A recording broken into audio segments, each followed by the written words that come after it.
The living room looked like a war zone, disguised as a nursery. A half-folded mountain of baby clothes lay on the sofa. A bottle warmer hummed on the coffee table, and the faint scent of baby lotion clung to the air. Outside, rain tapped against the window, a lazy monsoon drizzle. But inside the Park household, the storm had a different name: wine. Specifically, wine. Sitting on the couch in Jimin's oversized t-shirt, hair in a lopsided bun, the newborn baby curled into her arms like a warm secret. Jimin stood in the kitchen doorway, arms crossed, smoke firmly in place. He had that look, the one that meant he was either about to make Wine laugh or strangle him, probably both. He's got you wrapped around his finger already. Wine was adjusting the baby in her arms as she finished her feed. "And you don't?" she shot back. He walked over and crouched next to Wine. His eyes flicked to Wine's chest and then back to her face with a devilish glint. "Actually, I think you have got me wrapped around. Well, we both know where." Wine showed him a glare sharp enough to cut glass. "Jimin, what? I'm just jealous. That kid's been monopolizing all my favorite parts of you." Vine rolled her eyes, shifting the baby to burp him. "You are unbelievable. Unbelievably charming. Don't forget the charming part," he said, leaning in and brushing his lips against her temple. Vine ignored him and focused on their baby, who gave a soft hiccup before snuggling back into her. But Jimin wasn't done. "You know," he began, resting his chin on her shoulder, "I think I should get equal time. If he gets 20 minutes per side." "Jimin!" She smacked his arm, trying not to laugh. "Then I should get oh." He winced when her swatted him harder. Okay, I'm done. You are violent tonight." Wine finally cracked a smile, even though she tried not to. "You are insufferable. And yet you married me," he said, kissing her cheek before standing. "Want me to take him? You look tired." Wine were tired, bone deep tired, the kind that made her limbs feel heavy and her head floaty. She had been running on maybe 3 hours of a broken sleep night, skipping meals because the baby always seemed to need her the second you sat down with food. Today she had coffee, a banana, and a bite of toast. Not exactly a 5-star menu, but she weren't about to admit that to him. "I'm fine," she said, shifting the baby into a more comfortable position. "You couldn't handle him anyway." His eyebrows shot up. "Excuse me? You hear me? You wouldn't last 20 minutes. That sounds like a dare, sweetheart." She smoked, even though she should have known better. "Fine, prove it. Take him, burp him, settle him, and put him down without calling me for help." "Piece of cake." He slid his hand under the baby with surprising gentleness, lifting him like he was made of glass. "Watch and learn." Wine handed him over, already suppressing a laugh. "Okay, Jimin, but if he screams the second you..." Her words trailed off as a sudden wave of dizziness washed over her. It was like the air had been sucked out of the room. One second she was sitting upright, the next her vision blurred at the edges, little sparks dancing in the corner of her eyes. Her hands felt cold, her pulse uneven. She told herself it was just tiredness, that she needed to drink some water. But when she stood up to head toward the kitchen, the floor tilted alarmingly beneath her. "Babe." Jimin's voice cut through, but it sounded distant, like he was speaking from underwater. Wine tried to wave him off, to tell him she was fine, but her knees buckled before she could get the words out. And then gravity wasn't her enemy anymore. He was catching her. Hey, hey, Wine! The world tilted, her body was going weightless for a second before she felt the solid wall of his chest, his arm banded tight around her waist, the faint scent of his cologne hitting her nose. The baby let out a startled wail, but Jimin didn't even flinch at the sound. His voice had gone sharp, urgent, and the teasing gone. Baby, stay with me. Hey, look at me, whine. Her eyelids fluttered, her body slacked in his hold. Somewhere far away, the baby's cry was growing louder, but all she could feel was his heartbeat thudding against her cheek. The last thing she saw before darkness pulled her under was his face, eyes wide, jaw tight. The smoke replaced with something that looked a lot like fear. Vine, stay with me, hey! Jimin's voice was low but urgent, his usual playful lead replaced by something raw. Vine were frighteningly still in his arms, her head tipped against his chest, her hair brushing his jaw. The weight of her felt wrong. He was used to she animated, step-on, quick to sass him back. The slim, fragile version of her made panic spike in his chest. The baby was still crying in his left arm, his little face red and scrunched, but his right arm was tight around her waist, supporting her like she was made of sperm sugar. Shh, shh, it's okay, I've got you both, he murmured, mostly for himself. He moved quickly, kicking the coffee table out of the way with his foot and lowering himself onto the couch. Somehow, in a move he would be proud later, he managed to cradle her across his lap while keeping the baby secure against his shoulder. Vine, come on, open those pretty eyes, he coaxed, tapping her cheek gently with his fingers. This isn't funny, you know. I don't like this game. Vine's lashes fluttered, but she didn't respond. His jaw tightened. He had teased her endlessly about being stubborn, but right now, he would give anything for her to argue back. He adjusted the baby higher on his shoulder, patting his back in a steady rhythm. Shh, little one, Mama's fine. She's just resting. The baby's wail softened to soft hiccups, but he was still restless. Jimin's own heartbeat was racing. He looked at Vine again, her face pale, her lips slightly parted, and he realized she felt cooler than she should. Okay, focus. He needed to get her horizontal, and she needed his hands free. He laid the baby gently in the bouncer next to the couch, tucking a soft blanket around him. 2 seconds, Prince. Don't panic. Daddy's here. Then he turned back to Vine, sliding one arm under her knees and the other under her back. She was too light. He made a mental note to lecture her later about actually eating when he cooked. Vine were always brushing him off with a "I will eat later," and now this. He carried her into the bedroom, the rain outside now louder, drumming against the glass like an anxious metronome. He set her down on the bed, propping a pillow under her head. Then, with a hand, he tried to keep steady. He brushed her hair from her face. "Vine," he said softly, his thumb stroking her cheek. "Come on, sweetheart, open those eyes. You are scaring me."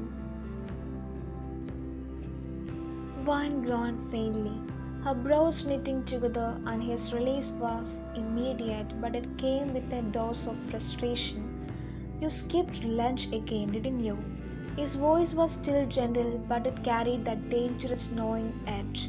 Her eyes cracked open just enough to catch his glare. Maybe. Maybe. He sat on the edge of the bed, leaning over her. "You were feeding the baby for almost half an hour? That drains you, Vine."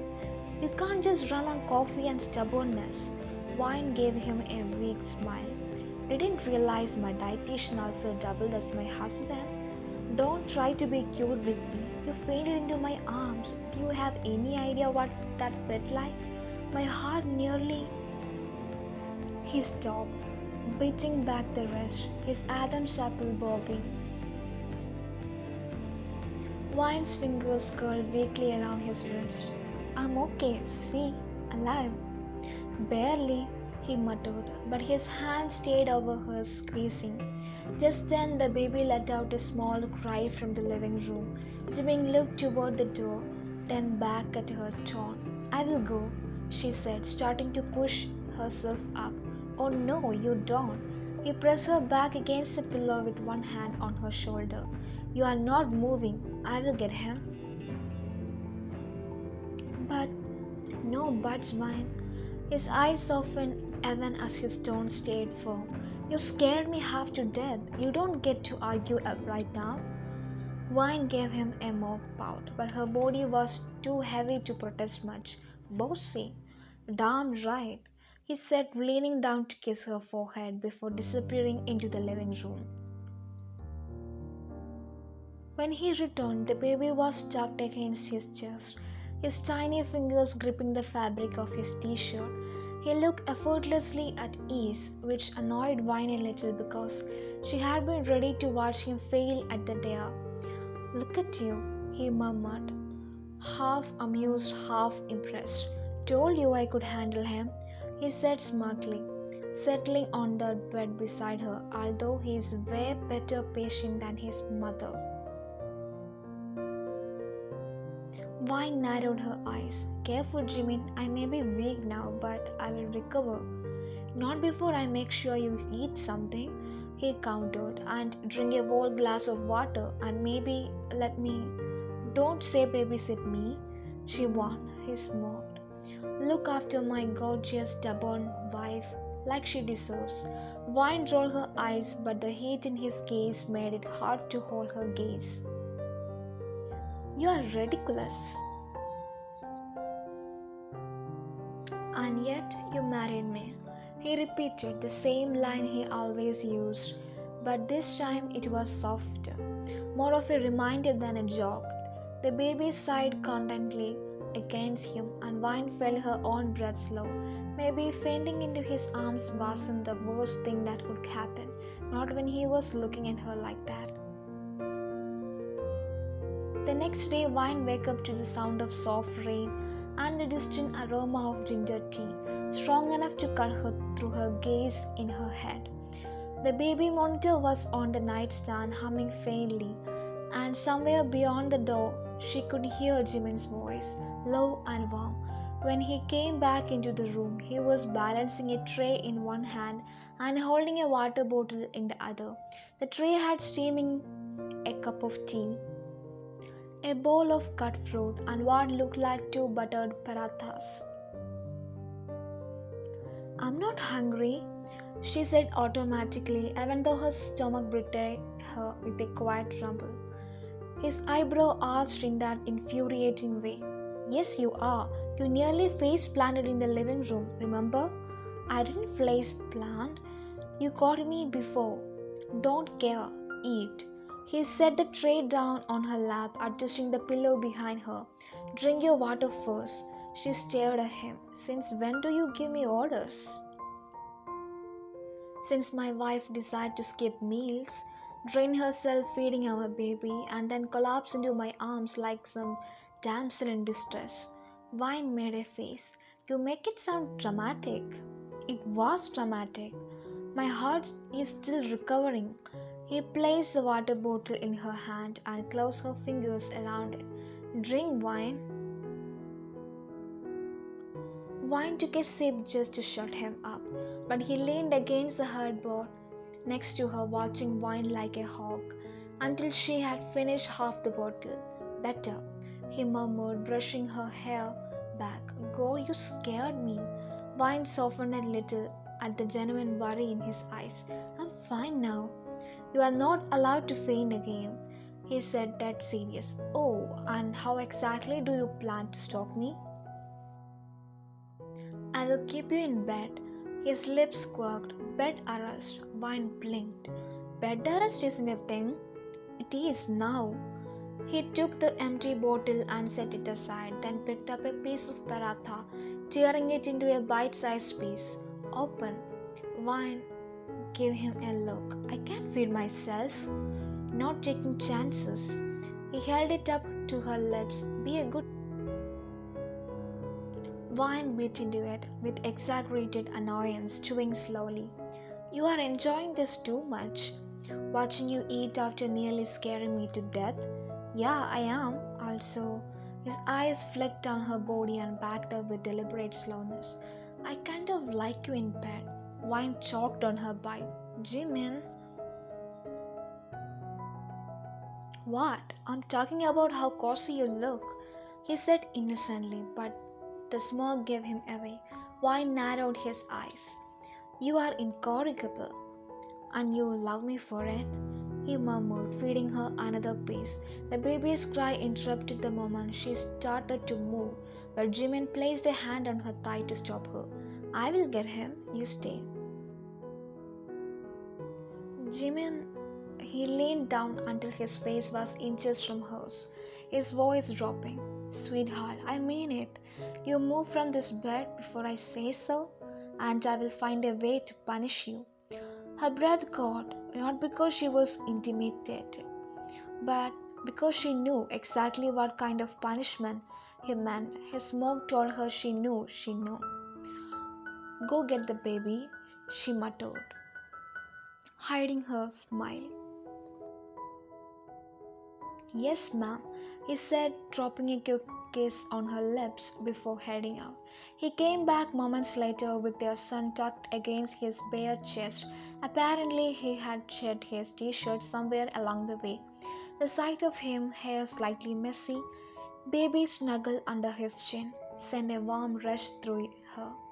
He was fussing for his mama, he said, sitting beside Vine and carefully transferring the baby into her arms. But I have told him Mama's under strict medical supervision. Medical supervision? She repeated, amused. Doctor husband, best in business, make house calls, specializes in bossy care, and charges in kisses. Vine laughed, shaking her head. Ridiculous. And yet, he leaned in, brushing his lips against her temple. You are smiling.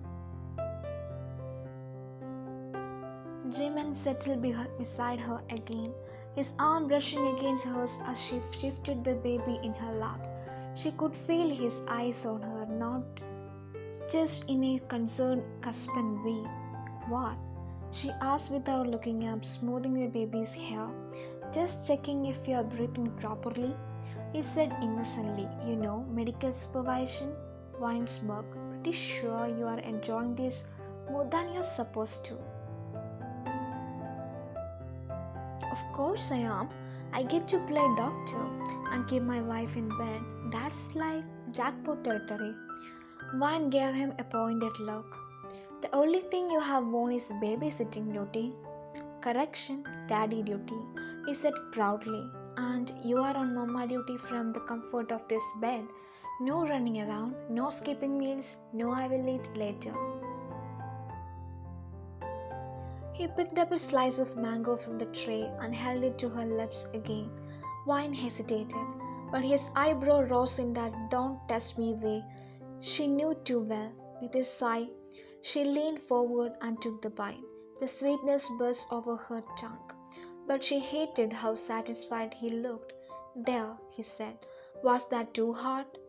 I have had tougher challenges, she muttered. Oh, like what? He asked, leaning closer. Living with you. His laugh was low, a sound that always seemed to vibrate right through her. Funny, I was about to say the same thing about you, sweetheart. Just as the air between them started to shift into that charged, familiar space, the baby let out a small whimper. Vine instinctively moved to adjust him, but before she could stand, Jimin's hand landed gently but firmly on her thigh. I said you are not getting out of the bed. He reminded Vine, his voice softer now but threatened with authority. He probably needs his baguette. I'll get it. He stood, disappearing into the nursery and returning with the soft pink knit they both loved. Draping it over the baby, he adjusted him carefully. See, problem solved without Mama overworking herself. Vine narrowed her eyes. You are enjoying bossing me around way too much. Maybe, he admitted, sitting down again. But you look cute when you pout about it. 15 minutes later, with the baby dousing against her chest, Jimin leaned in again. Pulse check, he murmured, brushing his fingertips along the inside of her breast. I'm fine, she said, watching him suspiciously. He tilted his head, pretending to count. Might need a through examination. His eye dropped meaningfully to her lips. You are impossible, and yet you married me, he said with a smirk before pressing his soft kiss to the corner of her mouth. It might have deepened, but at the exact moment the baby gave a loud hiccup, followed by the very wet burp that landed squarely on Jimin's bare chest. Vine froze, he froze. Then she burst out laughing. Well, she said between giggles. Doctor husband, I think you just got your first patient accident. He stared down at the mess, then looked at Vine with mock horror. This is not what I signed up for. Parenthood, she said sweetly, isn't glamorous. Oh, I don't know, he replied, chanting and grabbing a towel. And it has its moments. He glanced at Vine, a smirk tugging at his lips, especially when Mama smiled at me like that. Later, after the baby was settled in his bassinet, Vine tried to slip quietly out of the bed for a quick bathroom trip.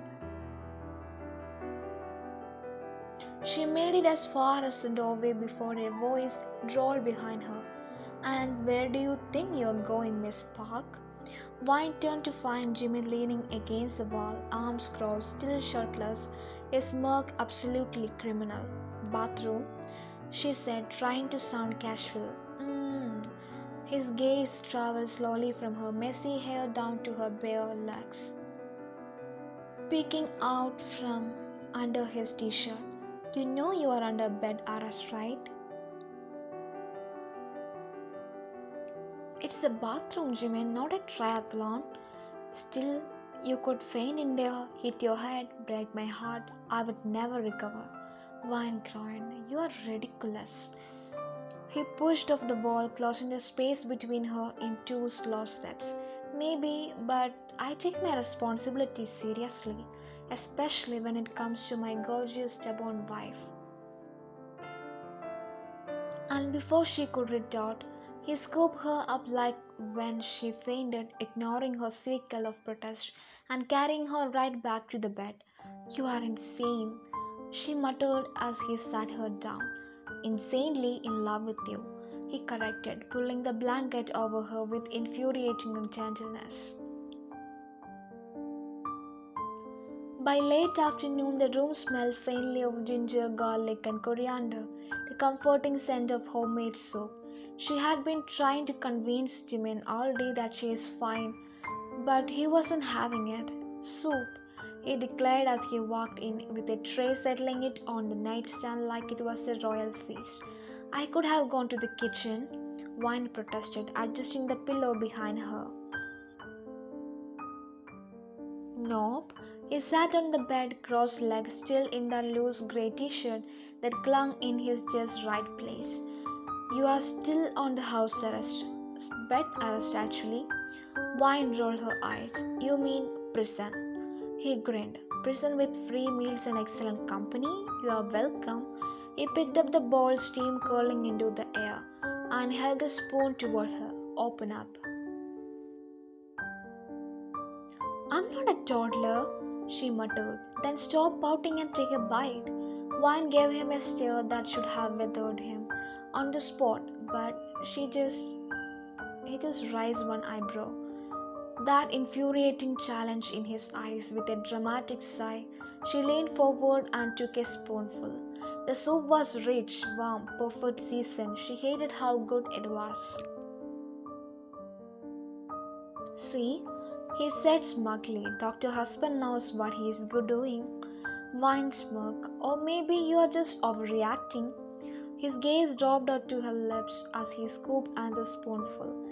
If overreacting keeps you in my bed, I will do it every day. Her pulse kicked up, not that she had admitted, but he must have sensed it because his free hand casually slid into her wrist.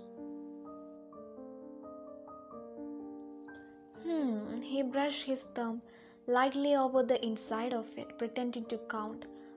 Heart rates up. Wine tried to pull her hand away, but he held it just a fraction tighter. I'm fine, she said.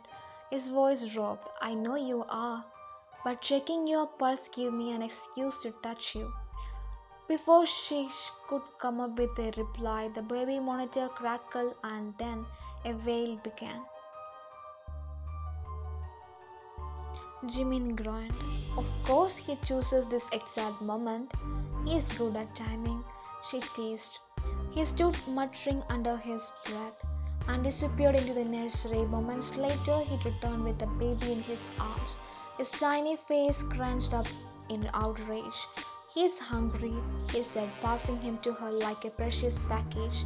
And yes, I will get you more water before you ask. But as she settled the baby, Jimin didn't leave. He sat beside her watching with that softened expression she had only ever seen since the day he was born. When she finished feeding, Jimin reached over to wipe a drop of milk from her collarbone, his fingers lingering a fraction longer than necessary. His eyes met hers. You are warm, he murmured. Might need another pulse check, Jimin. The baby suddenly hiccuped so loudly that you both jumped. Then he sneezed.